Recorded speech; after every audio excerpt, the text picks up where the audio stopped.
Hello everyone, and welcome to Fresh Master Channel. Today, we are going to have some story from Reddit. But before we start, don't forget to subscribe, like the video if you enjoyed it, and leave a comment down below. These simple clips mean a lot to the future of this channel. Rain tapped the windows at the stone house. Gabriel sat at the kitchen table, hands around a hot mug of black coffee. His eyes scanned the paper, but his head was somewhere else. "Dad, look what I found," Lily said, standing in the doorway hugging her stuffed elephant. Gabriel looked up. "What you got there, baby?" he asked, setting the paper down. "There's a red light in the vent," Lily said, pointing toward the living room. "It keeps blinking. I think it's a monster eye." Gabriel's gut tightened, that same still feeling he'd had in war zones. "Let's go meet this monster," Gabriel said, getting up. She led him to the vent by the window. He crouched, knees cracking, red light blinking deep inside the duct. "Step back a sec, okay?" Gabriel said, keeping his tone steady. He popped the cover and leaned in, saw a small circuit board, blinking LED, clean wiring. His blood iced over. "Crap," Gabriel muttered under his breath. "Military grade, remote capable, not random." "Lily," Gabriel said, eyes still on the explosive device. "Remember our fast pack game?" Lily nodded, wide-eyed. "Go grab your red backpack. The one with the supplies, and bring Ellie, too. She's on the team," Gabriel said. "Okay," Lily said, running upstairs. Gabriel took quick pics of the device, then went to the closet for his go bag, pulled the secured laptop from the safe. Lily came back down, backpack on, elephant in hand. "I got my stuff, Daddy," she said. "Good girl," Gabriel said, lifting her up. "We going on a trip?" Lily asked. "Yeah, just you and me for now," Gabriel said. "What about Mommy? She's flying back tomorrow," Lily asked. "We'll call her once we're safe," Gabriel said. He buckled her into the truck, checked underneath, nothing. Started the engine, rolled out of the driveway and down the block. Phone buzzed. Isabel's name lit the screen. He let it ring out. 3 miles away, it hit. A deep whoomp, then smoke in the mirror, curling into the gray sky. "Daddy, what was that noise?" Lily asked, holding her elephant tight. "Don't worry, baby," Gabriel said, gripping the wheel. "Keep playing our game." He pulled into a diner lot, parked where he could watch both the road and the highway. Phone buzzed again. Local news alert. Explosion reported in Oak Ridge. Emergency crews on scene. Gabriel tapped a number on his phone. "Felix, it's me," Gabriel said when it picked up. "You all right?" Felix asked, voice calm. "Someone blew up my house. I've got Lily. Need a safe spot," Gabriel said. Silence for a beat. "Cabin keys where it always is. I'll meet you there in 2 hours. Bring your gear. And Gabriel..." Felix paused. "Tell no one." "Got it," Gabriel said and hung up. He checked the mirror. Lily was humming, drawing on the foggy glass. Gabriel pulled out and took back roads toward the hills. 2 emergency vehicles flew by, lights flashing. Phone rang again. Isabel. He hit speaker. "Gabriel! Gabriel, are you there?" Isabel asked, panicked. "We're fine," Gabriel said. "We weren't home." "Thank God. News said it was a gas leak. I'm coming back right now. Where are you? I'll meet you," Isabel said. "Not needed," Gabriel said, jaw clenched. "We're safe. I'll call when I can." "Gabriel, please," Isabel started. "I'm driving, Isabel. Later," Gabriel said, and ended the call. "Was that Mommy?" Lily asked. "Yeah, baby, she's worried," Gabriel said. "She coming to the adventure too?" Lily asked. "Not this time. Just us for a bit," Gabriel said. They reached Felix's cabin just before dark. He'd taken 6 detours, changed plates twice, parked behind the cabin, out of sight. Phone buzzed again. Initial reports suggest blast too precise for gas leak. Fire chief suspicious. Gabriel didn't need a report. He already knew. Someone tried to eliminate them. Felix pulled up 90 minutes later. His old Volvo crunched over the gravel. Gabriel watched from the window, one hand on the pistol from the cabin's hidden safe. "Uncle Felix!" Lily yelled, running to the door. "Hey there, Miss Lily," Felix said, arms full of grocery bags and a beat-up satchel. He dropped the bags and hugged her. "Got hot chocolate, and those animal crackers you like." Lily lit up and ran to the kitchen. Felix walked over to Gabriel. "Drove past your place," Felix said. "Not total, but the front's wrecked. Cops are calling it gas." "It wasn't," Gabriel said. "Saw the explosive device before we left. Military level, remote capable, planted on purpose." Felix's face didn't move, but his eyes narrowed. Any idea who's coming after you? No, but I'll find out. Gabriel pulled out his phone and showed him the pics of the device. I'm going back tonight. Need to grab what's left before it all disappears. By nightfall, Gabriel changed into dark clothes, packed light. Spent an hour with Lily first. Story time. Comfort. It's a special mission, Gabriel said, tucking her in. But not scary. Uncle Felix said pancakes tomorrow, Lily mumbled. His are way better than mine, Gabriel said. Better than yours? Lily asked. Way better. I burn 'em every time. He kissed her forehead. Love you, baby girl. The drive back took 40 minutes. Gabriel parked 3 blocks away, cut through backyards and trees. The house was taped off. No cops in sight. He slipped in through the yard. Front of the place was gone. Back was still standing. He clicked on a small flashlight and moved through the kitchen. Living room was blasted, right where the explosive device had been. Targeted, tight, not random. This wasn't about wrecking the place. It was about eliminating people. He picked through the blown-out area, found part of the circuit board, melted, but still readable. Then he checked his office. Door was forced, but no fire damage inside. Files had been touched. The server for home security was unplugged. Logs wiped clean. Someone had remote access. Only 2 people had that. Him and Isabel. By dawn, he was back at the cabin. Felix was already up, laptop open. Find anything? Felix asked. Gabriel set the melted board on the table. Yeah, footage was wiped remotely. Someone didn't want to be seen coming in. He pulled off his jacket. Need you to dig into this board. Trace the pieces if you can. Feet hit the stairs. Lily came down, elephant in hand. Daddy, you came back, she yelled, leaping into his arms. Told you I would, Gabriel said, hugging her. I keep my word. Ellie missed you, Lily said, holding up the toy. She talked all night. Gabriel took it, felt something inside, solid. She did? What was she saying? Said she has a secret, Lily whispered. Mommy put it inside her before she left. Gabriel went still. Carefully ran his hand along the seams, found a spot that had been resewn. Inside was something hard. Hey, help Uncle Felix with pancakes, okay? Gabriel said, keeping it light. I gotta check the truck. Alone now, he opened up the elephant, pulled out a small flash drive.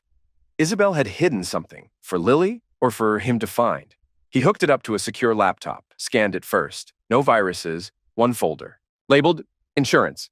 Inside encrypted emails, dozens. By mid-afternoon, they cracked it. Messages between Isabel and someone signed only AW. One message hit hard. We only need a few hours, then it's done. He won't survive, and the girl will frame it as a fire. It's the only way. Timestamp. Same morning Isabel left. Gabriel stared at the screen. His wife hadn't just turned on him. She'd planned to eliminate him. And Lily. Jesus, Gabriel muttered. We need to find out who AW is. Already on it, Felix said, typing fast. But you better brace yourself. If Isabel's part of this, Gabriel said, voice cold, she's not my wife anymore. She's a target. That night, once Lily was asleep, they laid everything out on the dining table. Printed emails, money trails, chat logs. Most of these are recent, Felix said, sorting them by date. But some go back 2 years. Gabriel read one. The contingency is in place. If he suspects anything, we move to plan B. She was already setting this up, Gabriel said. While I was teaching Lily to ride a bike, she was planning how to get rid of us. Not just you, Felix said. He pointed at transfer logs. Look, the money, shell accounts, different currencies. This is big, cross-border. Money laundering level. So AW is pro, Gabriel muttered. This ain't just homicide, it's cleanup. He picked up one email. Here, Isabel talks about a contract review. That ties to her job at StratSec. She's a senior strategist, Felix added. Access to client lists. Some of them classified. He typed a few commands. Data filled the screen. See this? Every time StratSec won a contract, big money moved. 2 weeks later. Always. They're skimming from defense deals, Gabriel said. And I was the problem husband. Might have caught on. Felix looked up. But why go after Lily too? Gabriel's jaw tightened. Insurance. If both of us die, no one questions the poor widow. Gabriel's phone buzzed. Again, more messages from Isabel, each one more desperate. He didn't open any, just stared at the last email from the flash drive. Everything's set for Friday. The device triggers at 9 p.m. The fire will erase the rest. By the time they figure it out, we'll be gone with the money. Quick and clean.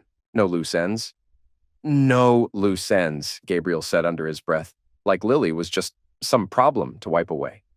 Something inside him turned to stone, cold, focused.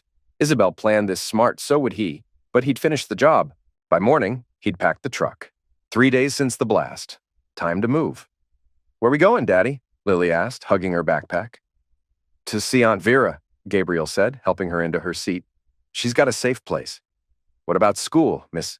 Greenfield will miss me. Gabriel smiled a little. She wanted normal. It's a vacation. I told your teacher already. He hadn't told anyone. No calls, no trace. As far as the world knew, they'd vanished in a gas fire. Felix walked over with a small box. Burners, Felix said low. Swap every 12 hours, same rules. What about StratSec? Gabriel asked. Still digging. 3 AWs on staff, narrowing it. He leaned in closer. Isabel filed a missing persons report. Cops aren't pressing. Think you're with family. Good. Keep it that way. Gabriel clapped his shoulder. Watch yourself. These people don't play small. The drive to Vera's took 4 hours. Gabriel changed cars halfway, just like planned. Vera's cabin was deep in the woods. Off-grid, no records. She stood on the porch, arms folded, tattoos on full display. Uncle Gabriel brought a guest, Vera called out. A woman stepped from behind the cabin. Close-cut hair, sharp eyes, calm hands. Gabriel nodded. Sienna, didn't think I'd see you again, Sienna said. Vera called, said you needed fire help. That true? Gabriel asked. You know I've seen worse, Sienna said, eyes on his face. And I don't scare easy. Inside, while Vera showed Lily the art room, Gabriel gave Sienna the rundown. Your wife tried to blow you up? Sienna asked, raising a brow. Same Isabel who ran that fire station fundraiser? Yep, Gabriel said, laying out emails and photos. She and someone at StratSec. Laundering cash. We were in the way. Sienna read the files. Her face went hard. And they were good with eliminating a kid to cover it. They were, Gabriel said. I need someone with Lily. Someone they won't expect. Someone who can throw down if it goes sideways. You got it, Sienna said. But if they come for her, I don't play defense. That's why I called. Vera came back in with Lily. Hey, sweetheart, Gabriel said. You see Aunt Vera's drawings? She's going to teach me dragons. Lily grinned. Can I, Daddy? Of course you can, Gabriel smiled. Go grab your crayons. We'll talk while you set up. He pulled Vera aside. Teach her more than dragons. You remember the training? Turn it into games. She'll pick it up fast. Vera frowned. She's 6, Gabriel. And someone just tried to eliminate her, Gabriel said tight. We don't get to wait. That night, as he got ready to leave, Lily panicked. You can't go, Daddy. You said we'd stay together, she cried. Gabriel knelt in front of her, took her hands. Remember the night stories? Sometimes the knight has to leave the castle, but he always comes back. What if the dragon gets you? She asked, eyes full of tears. Then Aunt Vera and Sienna will keep you safe, but I'll be fine. He tapped her chest. I'm always right here, and I never break promises. Lily sniffed. Draw what you remember, okay? Gabriel said. Everything. Just like we practiced. She nodded, getting serious.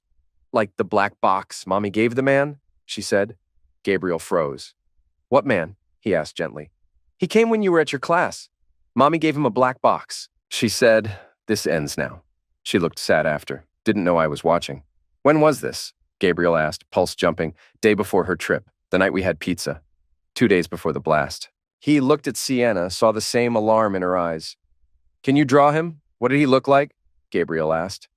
Tall, dressed nice, like Mommy's work friends, Lily said, already reaching for a paper.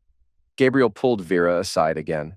Lock this place down. Perimeter alerts, exits, backups. Sienna stays with Lily. Always. And you? Vera asked. Hunting, Gabriel said. Starting with StratSec. Felix's back office smelled like old books and cheap coffee. Papers and maps covered the desk. 3 screens showed files, logs, and movement patterns. 3 W's at StratSec, Felix said, pointing to photos. Edward Winters in payroll, Elizabeth Walters in HR, Tobias Hunter, strategic ops. Gabriel scanned the faces. Hunter, I've seen him. Company events.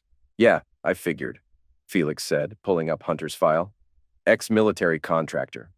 Did a lot overseas. His thing was solving problems for rich clients. That means eliminating people, Gabriel said flatly. What's his tie to Isabel? Felix hesitated, then pulled up another folder.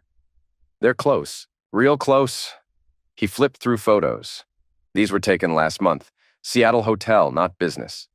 One photo showed Hunter's hand on Isabel's back as they walked into a hotel room. Gabriel stared. No rage, no shock, just proof. So, they're sleeping together and running this op. Looks like it, Felix said, switching tabs.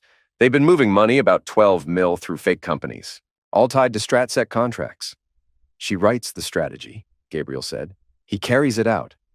The money transfers need 2 passwords. They both signed off. Felix nodded. And here's the kicker. Next month is StratSec's audit. Real deep one. Every dollar gets tracked. So they wanted me out of the way before that, Gabriel said. Makes sense. Hunter's done this before too, Felix said. 3 whistleblowers, all dead. Officially accidents, no charges. Gabriel narrowed his eyes. What kind of crew does he run with? Felix tapped another key. A mugshot came up. Nathaniel Hayes, ex-Merc, did extractions, wet work, now with StratSec's special projects. Gabriel pulled Lily's sketch from his pocket. Her drawing of the tall man with sharp features, cold eyes. It was Hunter. We've got motive, means, and timing, Gabriel said. Now we need proof that sticks. They're slick, but not perfect, Felix said, zooming into a small anomaly in the financials. There's a crack. We just need to pry it open. They worked all night. By morning, their plan was taking shape. This ain't about rage, Gabriel said, pinning locations to a map. It's math. We track them, build records, create overlap, then hit law enforcement from all angles. Or, Felix said, sipping coffee, you could just eliminate them. You've got the skill. Too easy, Gabriel said. I want them to lose everything. Let them rot. Cold game, Felix said. No choice, Gabriel replied. They already made their first mistake. They thought I'd break. They were wrong. For 11 days, Gabriel stayed quiet, watched, took notes, planted evidence.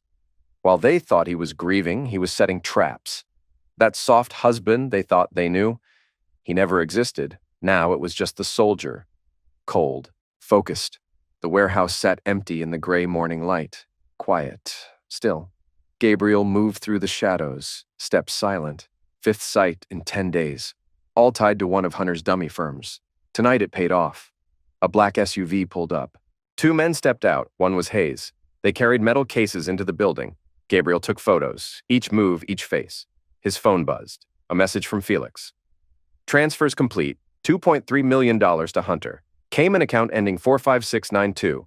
Withdrawal scheduled tomorrow. Gabriel checked the time. 4 hours to go. That's when Felix would drop the first data pack to the FBI. Not enough to arrest, but enough to launch a full case. His phone buzzed again. This time, Sienna.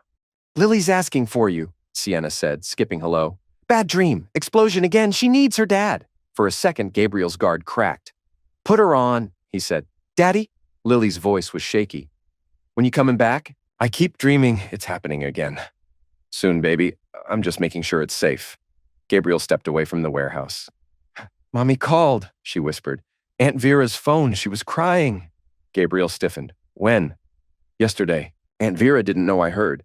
Mommy said she needed to talk to you bad. She sounded scared. Of course she was. The plan was falling apart. Sweetheart, if Mommy calls again, don't answer. Tell Aunt Vera right away, okay? Are you mad at Mommy? The words hit hard. Simple. Honest. It's complicated, Gabriel said quietly. I'll tell you everything soon. I promise. He hung up and stared at the dark warehouse. No more room for emotion, just the mission. Back at the small apartment he'd rented under a fake name, Gabriel pinned fresh photos to the wall. Hayes, Isabel, Hunter, cars, cash trails. His secure line rang. Only 3 people had the number. Felix. What is it? Gabriel asked. Problem, Felix said. His voice was tight. Someone accessed your old email. They're trying to find you. Hunter? No. Came from Isabel's laptop. She's looking on her own. Gabriel paused. You tracking her? Yeah. She's at the Westlake Hotel. Not at your place. Late nights on StratSec's server, downloading files. She's planning to run, Gabriel said. Or she's covering herself in case Hunter turns on her. A crack in the armor. He could work with that. Keep eyes on her and push the money files to the feds. I want them digging by morning. What about Hayes? He's still out there. If he feels the pressure, let him come, Gabriel said. I've dealt with worse. He glanced at the wall, made a choice. Time to bait the hook. Let's give Hayes something he can't ignore. The parking garage at Westlake Center was perfect. Big, easy access, weak cams. Sound stayed boxed in. Gabriel parked on level 3. Chose a spot in partial view from the entrance, but blind to security feeds. Then he pulled out the burner Felix set up with GPS. He dialed Isabel's private number. "I've got what you want," Gabriel said when she answered. "The original drive, all copies." "Gabriel?" Isabel's voice cracked with tension. "Where are you? We need to talk." "Westlake Center Garage, level 3. 1 hour." He hung up before she could say more. She wouldn't come alone. That was the plan. Gabriel didn't wait on 3. He took a sniper's perch above. Clear view, full control, still as stone, trained eyes tracking everything. 53 minutes later, a black sedan pulled in, drove slow, parked 3 spots from his decoy car. Driver stayed inside. A minute later, Isabel's silver Audi rolled in. She parked by the entrance, got out, nervous, kept scanning. Then the third player walked in through the stairwell. Hayes, alone, on foot, quiet, focused. He slid behind a pillar, one hand in his coat. He was armed. They thought they'd set the trap, but Gabriel had beat them to it. He clicked a small trigger. First device, EMP. Cameras and comms near the cars went dead. Isabel stepped forward, voice tight. "Gabriel, you here?" Hayes moved fast, flanking the car. Gabriel hit the second trigger. Flashbangs lit up the level, loud, blinding. No injuries, just chaos. Hayes panicked, fired 2 rounds into the smoke. Exactly what Gabriel wanted. As the noise echoed, Gabriel slipped out through a stairwell exit, quiet, fast. His hidden camera caught it all, Hayes with tool drawn, firing unprovoked. By the time the garage systems rebooted, Gabriel was 3 blocks out, watching on a private feed. Cops rolled up fast. Hayes was already gone. But not before the cams caught his face, his weapon, his move. Gabriel's phone buzzed. Message from Felix. Face match confirmed. Running the hit. The trap worked. Hayes was on record, and now he was on the radar. They weren't just chasing Gabriel. They were still trying to eliminate him. The encrypted line clicked in with a faint buzz. Felix's routing maze was solid. Nobody was tracing this call. Gabriel leaned back in the cracked motel chair, eyes locked on the waveform dancing across the screen. "Gabriel?" Isabel's voice broke through, tight with fake relief. Is that really you?" "You sound surprised. Thought I'd be ashes by now." "No, God, no, I've been trying to reach you. Cut the sob story." He spoke slowly, like he had all the time in the world and none of it for her. "You called because you know the play's over. I'm still breathing." That throws a wrench in the grand finale, doesn't it? "Gabriel, listen to me. I was terrified. The cops aren't helping. They think you're just grieving, disappearing after the accident. Are you and Lily okay? Where are you?" Her voice trembled, just enough to sound believable, but Gabriel had seen award-winning performances with less polish. "We're alive. No thanks to the witch who tried to barbecue us in our own home." "Explosive? Wait, Gabriel, no. That was a gas leak. That's what the fire department—" "Yeah?" His voice dropped, slicing into her. "Then explain the military-grade detonator I pulled out of the floorboards. Gas leaks don't come with tripwire triggers, Isabel." Dead silence. "If that's true, then someone's trying to eliminate us. You need to come home. I can protect you. Both of you." Gabriel scoffed. "Protect us?" He let out a bitter laugh. "The only thing you ever protected was your offshore accounts." "Gabriel, please. You remember the Kingston file?" Hook, line, pause. "What do you know about Kingston?" "Bingo." Her tone snapped into full corporate carnivore mode. "Mask off. Enough to know people are willing to eliminate over it." He narrowed his eyes at the screen, watching her vocal stress spike. "Enough to know your boyfriend Tobias Hunter's name keeps showing up in all the wrong places." "Hunter? He's a colleague. What does he have to do with this?" "You tell me, sweetheart. You're the one playing house with him every Thursday at the Harbor View. 4 months straight, room 617. Real subtle." "You've been watching me." Her tone turned indignant, offended that the mask got peeled back. "No, controlling the board," he said, cool and smug. "You were just a predictable piece on it." "Gabriel, this isn't you. You're paranoid. You sound crazy." "Funny. That's what guilty people say when they realize they're not in charge anymore." He paused, then added like it was an afterthought. "Also, $12 millions missing from your contracting firm's account. Traced it myself. Caymans, Singapore, no return path? You're sloppier than I gave you credit for. Her silence turned from defensive to desperate. Listen, there's so much you don't know. Hunter, he's dangerous. He's been forcing me. Oh, spare me. You're not a sufferer, Isabel. You're a goddamn architect. This whole game, the fake trips, the shell core, the nice little explosive device under our couch, you built that. No, I would never hurt Lily. But me? I was just the loose end, huh? Gabriel's voice was a razor now. The inconvenient husband. But I wasn't supposed to make it out, right? He leaned forward, spitting the next words like venom. You know what really broke me? Reading those emails you wrote. He won't survive. The girl will blame the fire. Make it look accidental. That was your line. Not Hunter's. Yours. Silence. Dead air. How the F did you get those? She finally asked. Voice small, cornered. You put them in Lily's stuffed elephant. Maybe you thought you were being clever, or maybe you just wanted to leave breadcrumbs in case you turned up dead too. Doesn't matter. I found them. Game's over. She dropped the act, just like that. Fine. I kept them for protection. Hunter was pushing for a clean eliminate. I needed a way out. So you framed me for your mess? Then packed an explosive device under your kid's playpen? You think that earns you sympathy? You have no idea what Hunter is capable of. What he made me do. I said no. He threatened Lily. I was trapped. Cry me a freaking river! Gabriel stood now, pacing like a panther, voice booming in the quiet room. You weren't trapped. You were complicit. You enjoyed the ride right up until it started crashing. I made mistakes, she said, cracking now.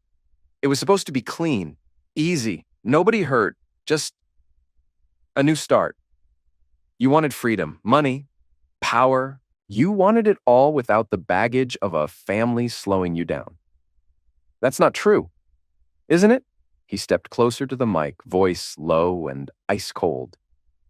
You sleep with the man funding a hit on your husband, then pretend you're the sufferer? You make me sick. Gabriel, please, I just want to fix this. Talk face to face. Let me explain everything. So you can finish the job? He scoffed. You think I'm that stupid? I've outmaneuvered better butchers than you and your lapdog Hunter. She tried again, one last card. I gave you the drive because I wanted you to have it. Because if something happened to me, you gave me the drive because deep down you knew I'd win. You always knew I was smarter, stronger, that I'd walk away while you were still scrambling to cover your A. Beat. Then, if you care about Lily, you'll confess. You'll bring Hunter down, publicly, full exposure, or I will. They'll lock me up. I'll lose everything. You already did, Isabel. Gabriel's voice was final, arrogant, unapologetic. You just haven't bled for it yet. Gabriel, wait. No. You listen. He dropped his voice to a whisper, lethal and direct. If anything happens to Lily, if anyone connected to Hunter so much as blinks near her, I will hold you responsible. And you know damn well what I'm capable of. Click. Call ended. The call told Gabriel all he needed. Isabel was backing off from Hunter, maybe trying to pin it all on him, but she slipped up. The way she talked about the explosive device proved she was in deep. He sent the call to Felix with a message. She's scared? Push the timeline. Let's finish this. StratSec HQ was 15 floors of glass in downtown Seattle. That morning, the top floor was set for a big pitch. Military and gov clients all in one room. Perfect stage. Gabriel watched from across the street through binoculars. Suits, uniforms, brass, they were all in there. Isabel stood up front, sharp charcoal suit, calm on the outside. Hunter stood beside her, tall, smooth, fake smile, his hand sometimes landing on her arm. It looked like support. Gabriel knew better. That was control. Everyone in place? Gabriel asked over his comm. FBI just entered, Felix said from a van 2 blocks out. 6 agents, a forensics team, warrants ready. Interpol's here too, tracking offshore stuff. Press? Channel 4 just pulled up. Got the tip we planted. They're hungry. Start phase 1, Gabriel said, hitting a key on his laptop. Across the street, the boardroom screens flickered. Company logos vanished. Up came files, wire transfers, emails, dirty numbers. Everything Isabel and Hunter had tried to bury. Inside, people snapped to attention, heads turned, voices rose. Gabriel watched chaos break loose. Hunter jumped for the controls, but the system was locked. Felix had it all. Isabel's face went pale. She broke. Phase 2, Gabriel said. 12 floors down, the servers lit up. Every device in StratSec got hit with the same files. Then the data spread. Clients, board members, investors. No one was safe. FBI's at the top floor, Felix said. Interpol's moving in. Press just hit the lobby. Doors slammed open. Feds walked in, led by a woman in a black suit. Clients stood shouting. Hunter froze, reached for his phone, maybe a panic trigger. A Fed grabbed him. Isabel didn't fight. She sat down, head in hands. Hayes? Gabriel asked. Picked up at the warehouse, Felix said. 30 minutes ago. We found gear, same kind used in the house explosive device. He's silent, but doesn't need to talk. Gabriel watched as Hunter got cuffed. Camera crew caught it all. Arrests, rage, and those files still glowing on the big screen. They've got Isabel too, Felix said. No fight from her. Gabriel saw her one last time, being led to the elevator. She turned, looked toward the window. Her face said it all. Fear, loss, and maybe the moment she realized she'd been played. It's done, Gabriel said, lowering the binoculars. Send the backup files to the DA. No deals, no way out. He packed up. His phone buzzed. Sienna, Lily's asking when you're coming back. What should I tell her? For the first time in weeks, Gabriel took a breath. Tell her I'm on my way. We're safe now. The federal courthouse stood heavy under a gray sky. News vans parked out front. People lined the steps. Inside courtroom 3, Gabriel sat in the back, low profile, dark suit, glasses, watching. Hunter came in, hands cuffed. U.S. Marshals on each side. No more suits, just prison orange. He looked older, tired. Still cold, though. His eyes scanned the room, passed over Gabriel with no sign of knowing. The trial had taken 2 months. Evidence, hearings, delays. All over now. The prosecutor stood. Your Honor, she said. The defendant stands convicted on 27 federal charges. Laundering, wire fraud, conspiracy to commit homicide, attempted homicide. She pointed at the screen. Docs, transfers, hacked files, all laid bare. Over 4 years, Mr. Hunter funneled $12 million from classified defense contracts. He put national security at risk. He misused his position and power. Hunter's lawyer tried one last angle. My client was misled by his co-defendant, Isabel Stone. Counsel, the judge cut in, sharp. The jury heard this. The proof shows Mr. Hunter's hands all over every account. Argument denied. As the sentencing talk began, Gabriel saw Felix slide into the seat beside him. Interpol just locked the last of his Macau funds, Felix whispered. 3.2 mil. Gone. Gabriel nodded once. Another escape door shut. Since the arrest, banks had turned on Hunter. His money? Gone. His face? All over the news. Reputation? Dead. He was finished. The judge's voice cut through. Defendant will rise, she said. Hunter rose to his feet slowly, the metal cuffs on his wrists clinking as he moved. The judge's voice cut through the silence like a blade. Tobias Hunter, she said, steady and cold. This courtroom has seen a lot over the years, but few cases as cold-blooded, calculated, and downright heartless as yours. You took advantage of people who trusted you. You stole taxpayer money, put soldiers in danger, and tried to eliminate an entire family, a kid, Tobias, to keep your mess hidden. Hunter's jaw tightened. Still, he didn't say a word.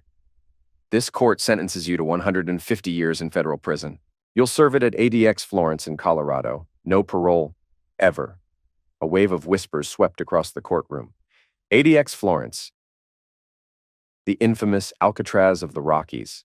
And on top of that, she continued, you owe restitution. $18 million. That's the money you stole, plus the damage you did. She locked eyes with him. You had the brains to do something great. Instead, you used it to ruin lives. Now you've got the rest of yours to sit in a cage and think about that. The marshals stepped in. As they guided Hunter toward the side door, he glanced around the room one last time. His eyes landed on Gabriel. Gabriel slowly took off his glasses and looked straight at him. Hunter's expression shifted. Recognition, then disbelief, then fury. Gabriel didn't blink. He just kept staring until Hunter vanished behind the door. Outside, Felix let out a low whistle. Damn, that's it for Tobias Hunter. From boardrooms to a concrete box. Hell of a drop. He earned every second of it, Gabriel replied, deadpan. Anybody who signs off on eliminating a kid doesn't deserve to ever see the sun again. Later that night, Gabriel sat in his hotel room going over the media coverage of the sentencing. His phone buzzed. Sienna. She saw it, she said without a hello. Lily. One of her classmates told her the guy who used to come to the house is going to prison forever. Gabriel exhaled, closing his eyes. How'd she take it? She's got questions, Gabriel. Questions I can't answer for you. I'll be home tomorrow night, he said, after Isabel's sentencing. There was a pause. Then Sienna spoke, softer this time. Gabriel, you got what you wanted. Hunter's locked away. Isabel's next. But you need to start focusing on Lily. She doesn't just need justice, she needs her dad. The words hit harder than he expected. For months, everything had been about revenge, about ending the threat. But Sienna was right. Lily needed more now. She needed healing. I know, he said quietly. Just one more day, then I'm done. The next morning, the courtroom was packed. More than it had been for Hunter. Isabel Stone's story had caught the public's imagination. A high-powered exec plotting to blow up her own family. It was straight out of a movie. Gabriel got there early, sitting front and center where she couldn't miss him. When the side door opened and two female marshals brought her in, the room went dead silent. She wore a plain gray dress, definitely not prison-issued. A PR move. Her eyes locked on Gabriel right away. She froze for a split second. Shock, shame, maybe fear. Gabriel's face didn't move. The prosecutor stood. Your Honor, Mrs. Stone struck a deal. She pleaded to lesser charges in exchange for testifying against Mr. Hunter. But let's be clear. This wasn't someone dragged along. She wasn't coerced. She initiated the homicide plot. Isabel flinched. Her lawyer jumped in fast. Your Honor, my client cooperated fully with investigators. She's expressed sincere remorse. Mr. Hunter manipulated her, threatened her, even her child? The prosecutor cut him off. That's not what the evidence says. In fact, the emails we recovered show she suggested the explosion herself. The judge nodded. Objection sustained. Continue. The screen lit up with the key email, the one Gabriel had found saved on Lily's toy elephant. The device in the living room vent is the cleanest solution. They'll be there for story time at 8. By the time anyone suspects it wasn't an accident, we'll be established elsewhere. A collective gasp spread through the gallery. Isabel bowed her head. Then the judge turned to her. Mrs. Stone, do you have anything to say? Isabel stood slowly. Her cuffed hands rested lightly on the table. Your Honor, she began, voice soft. There's no excuse for what I did. I betrayed my husband, my child. I let greed and ambition twist me until I could even consider eliminating the people I love. She turned to Gabriel. No apology will ever be enough. But I left signs, in case things went bad. I tried to give them a chance. It was the only thing I could do by the end. Gabriel didn't move. He'd seen through it long ago. That flash drive hadn't been to protect them. It was leverage. A backup plan, nothing more. I accept whatever the court decides, she said, sitting down. No punishment could ever undo what I've done. Gabriel glanced around. No one was there for her, not a single familiar face. Her whole support system had walked out after the truth came out. The judge's voice came down, calm but ironclad. Mrs. Stone, you pleaded guilty and helped with the investigation, and that's been taken into account. But the fact remains, you plotted the end of your own child. That carries weight. Isabel gave a faint nod, eyes down. You're sentenced to 75 years in federal custody. You'll serve it at the Federal Medical Center in Carswell. No early release. Mandatory mental health treatment. The air in the room shifted. That was life, basically. But the judge wasn't done.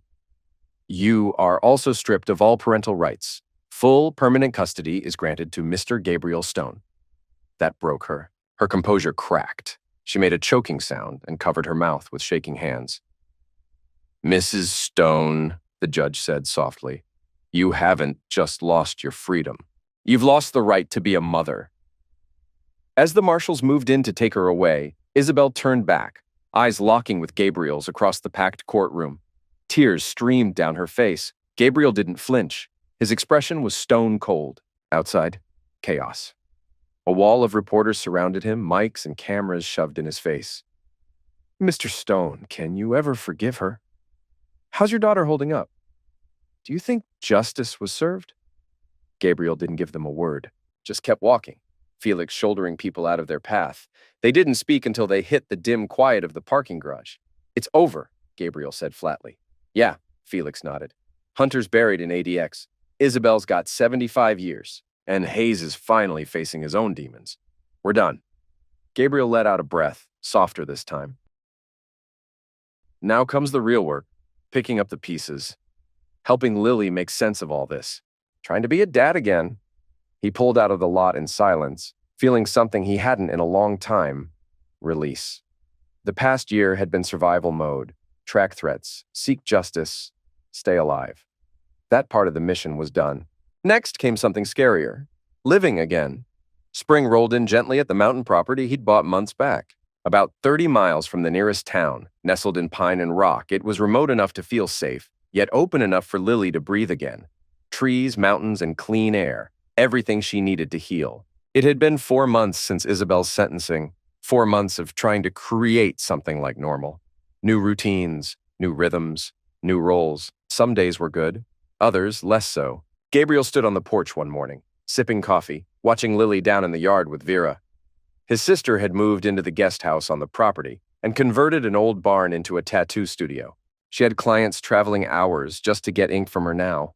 More importantly, she was the one person besides Gabriel that Lily felt truly safe around. "She's doing better with the heights," Sienna said, stepping onto the porch beside him, handing him a fresh mug. "Yeah?" he asked, glancing over. "Climbed all the way to the lookout rock yesterday. Didn't freeze up." Gabriel nodded. Lily had developed a serious fear of heights after the explosion. One more scar they were working through. "Her therapist says the progress is huge," he said. "Tells me kids bounce back when they know they're safe." Sienna had stuck around after the fallout, originally just to help with security.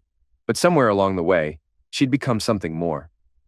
A constant, a friend, maybe something even deeper, though neither of them was ready to label it. "You?" she asked gently. "Still doing those 3 a.m. patrols with your Glock?"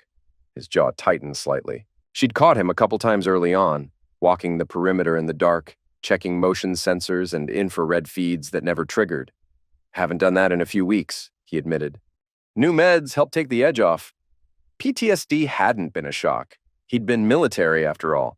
Add in the last year and, yeah, it was textbook. What surprised him was how quickly he'd agreed to treatment. He used to think needing help made him weak. Then Lily started having nightmares. And he realized healing wasn't optional. Not if he wanted to guide her through it, too. "Vera's planning a little camping trip next weekend," Sienna said, changing the subject. "Just to the North Ridge. One night." "Lily's pumped," Gabriel smiled. "She's still training her in bushcraft?" "She calls it being a regular kid. Though I did hear her talking about teaching Lily how to spot edible plants and build a legit fire. Can't argue with that. Useful stuff." They fell into a comfortable silence, watching as Vera knelt in the dirt with Lily, showing her how to press wildflower seeds into the soil. The kids' laughter echoed through the trees. "She's drawing again," Gabriel said after a while. "Not just old stuff, she's drawing the future." That night, after Lily had curled up in bed with her new storybooks, the grown-ups gathered in the living room. Felix dropped a folder on the coffee table. Hunter's appeal got smacked down. Unanimous. No surprises. Evidence was airtight. He's staying locked in Florence till the end. Gabriel gave a curt nod. "Good. And Isabel?" he asked. Felix sighed. "She's playing ball, giving investigators everything on StratSec's Black Ops stuff. Turns out that rabbit hole goes way deeper. In exchange, they moved her to a medium security facility." Gabriel's jaw tightened. "Is that going to change her sentence?"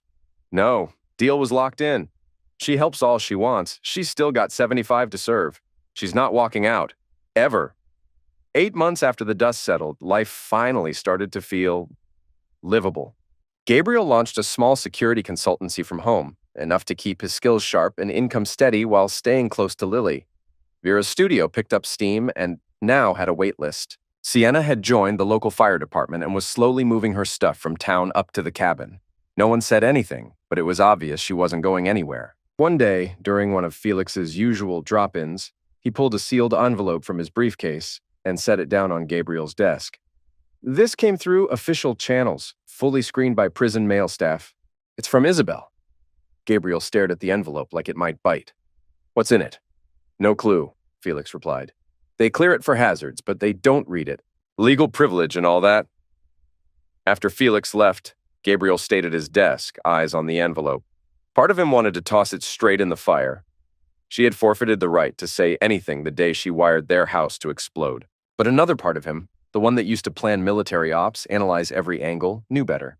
Even poison could carry useful intel. Eventually, Gabriel broke the seal on the envelope. Inside was a single page. It was a letter, never sent, addressed to Tobias Hunter, dated just 2 days before their house was supposed to go up in flames. Prison authorities had already verified its authenticity against Isabel's old StratSec records. No doubt it was hers. Gabriel started reading. Tobias, I can't do it. Not like this. What you're asking, it's too far. Gabriel doesn't deserve to die like some footnote in a fake accident, and Lily? Absolutely not. Yeah, I went along with the fake contracts. The dirty money. Us. But this? I never signed up to eliminate a child. You're gonna say it's too late, that we're already in it too deep and the only way out is through. But there's gotta be another option. Gabriel may be stubborn, but he's not stupid. If I tell him the truth, if I return the money, maybe, we walk away with our lives. You wouldn't get it. You've never had a kid. Never had someone look at you with that kind of trust. Lily looks at me like I'm her whole world. I can't blow that up. Not for you, not for anything. I'm not walking away from the money. I still want the life we talked about. But I need to handle this my own way. I at least owe Gabriel an explanation. He deserves that much before we vanish. You'll probably call me weak for this. But there are some lines even we shouldn't cross. Gabriel lowered the letter, staring blankly at the page. If it was real, and the evidence said it was, then Isabel had hesitated. She'd felt something, enough to write this anyway, but she didn't stop the explosive device. She didn't warn him. She chose silence. She still chose Hunter, still chose the money. After a moment, Gabriel walked over to the fireplace. Logically, the letter should be filed with the rest of the evidence. But logic wasn't in charge right now. Emotion was. He struck a match and dropped the letter in. The flames curled the edges, darkened the ink, and turned the paper to ash. Whatever last-minute doubt Isabel had, it didn't excuse what she did. It didn't undo the betrayal. She helped plan a homicide. That was her legacy. And that was that. A soft burst of laughter pulled him back. He looked out the window and saw Lily and Sienna hiking up the trail, each with a small basket filled with wildflowers and berries. Lily was talking a mile a minute, her hands flying with excitement, while Sienna nodded along, fully tuned in. This right here was what mattered. Not Isabel's guilt, not Hunter's cage, not the wreckage behind them. This was the life they were building now. The community center buzzed with energy. The spring festival had brought families from all over the county. Colorful banners strung up high. Craft tables stacked with local goods. Kids dashing through the crowd like it was recess on steroids. Gabriel stood off to the side near the refreshment table, watching Lily dive into a group art activity with a dozen other kids. At 7.5, she was taller, leaner, and her face had lost that soft roundness of early childhood. But the real transformation was in her eyes. She smiled easily now, spoke up, laughed without flinching. The shadows that used to cling to her had faded. She's eliminating it, Sienna said as she joined him, handing over a coffee. Miss Carter says she's one of the most curious and kind kids in her class. Gabriel nodded, grateful. Only one nightmare this past month. She's sleeping with the lights off again, too. 15 months had passed since the blast that shattered everything, almost a full year since the sentencing. The road to healing had been slow, tentative at first, but real. One laugh at a time, one quiet night at a time. You heard anything on the appeal? Sienna asked, her voice low. Yeah, denied. Again, Gabriel replied. Her lawyer tried to spin it. Said she acted under pressure. Judge didn't buy it. Good, Sienna muttered, no sympathy in her tone. Since settling into the cabin, she'd taken Lily under her wing in a way that went beyond protection. She was part guardian, part teacher, and maybe more. Across the room, Vera had a line of teens at her henna booth, painting intricate designs like a rock star with a brush. Felix, half watching from the book swap table, was clearly still in surveillance mode. Old habits died hard in this crew. Daddy, look what I made. Lily rushed over, holding up a colorful piece of art, a hand-drawn woodland scene, complete with a cabin, pine trees, and stick figures. It's awesome, Gabriel said, crouching to get a better look. Is that us at the cabin? Lily nodded, beaming. That's you, and Miss Sienna, and Aunt Vera with her ink stuff, and Uncle Felix with his books, and me and Felix right in the middle. Felix. the mutt Vera had brought home claiming it was for security. Truth was, the scruffy little pup had become Lily's emotional support on 4 legs, always at her side, even slept curled at her feet. As the afternoon wore on, Gabriel found himself pulled into chats about school safety upgrades, volunteering ideas for the summer youth camp, and answering questions about hiking safety. Slowly, almost without realizing it, he was stepping back into the world beyond Lily's safety bubble, not just surviving anymore, living. Later that afternoon, as the crowd thinned out and the festival started winding down, Lily dashed ahead to help Vera pack up her booth. She grabbed one end of a folding table while her aunt sorted art supplies into plastic bins. The kid was all smiles, eager to carry things to the car. Gabriel and Sienna followed behind at a slower pace, walking in comfortable silence, until Sienna broke it. "You know," she said quietly, "you could have taken them out." Gabriel glanced sideways at her, but she didn't look away. "With the training you've got, the reach, nobody would have ever traced it back to you." They'd tiptoed around this topic before, but never really tackled it head-on. He didn't answer right away. Instead, he let his eyes drift toward Lily, still laughing, tugging Felix's leash, while Vera balanced a crate on one hip. "That would have been too easy," he finally said. "Too clean. What we did hurt worse and helped more." Sienna raised an eyebrow. "Because they've got to live with it?" "No," Gabriel said, turning his head to meet her eyes. "Because we do. If I'd eliminated them, that would have been it. Over. Quick. But this? Every morning they wake up behind bars. They remember what they did. And Lily gets to grow up knowing that the system, when it's pushed hard enough, can do the right thing." Sienna nodded slowly. "Justice instead of revenge." "Exactly," he said, though his voice had a slight edge to it. "Hunter and Isabel lost everything. Status, control, their fake futures. That kind of loss? It drips slow. It eats you from the inside." He paused, then added, almost like it was a mantra, "I wanted them to sit in that pain every damn day, just like they planned for us." Before Sienna could say anything else, Lily came bounding back toward them, puppy in tow. "Daddy, can we stop for ice cream on the way home?" she asked, grinning ear to ear as Felix barked and jumped excitedly at her feet. Gabriel let out a short laugh, genuine and unguarded, the kind of laugh that had been rare until recently.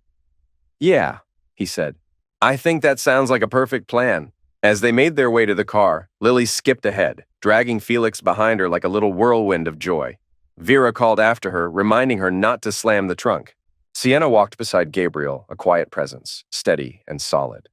And Gabriel, for the first time in a long while, he felt something that wasn't tension, wasn't grief, wasn't rage. He felt peace. This wasn't just survival anymore. This was rebuilding. He hadn't burned everything down in the name of revenge. He'd seen it through, ended it on his terms, and came out the other side holding on to the people who mattered. They didn't just outlive the betrayal. They rose from it. And that was enough. More than enough.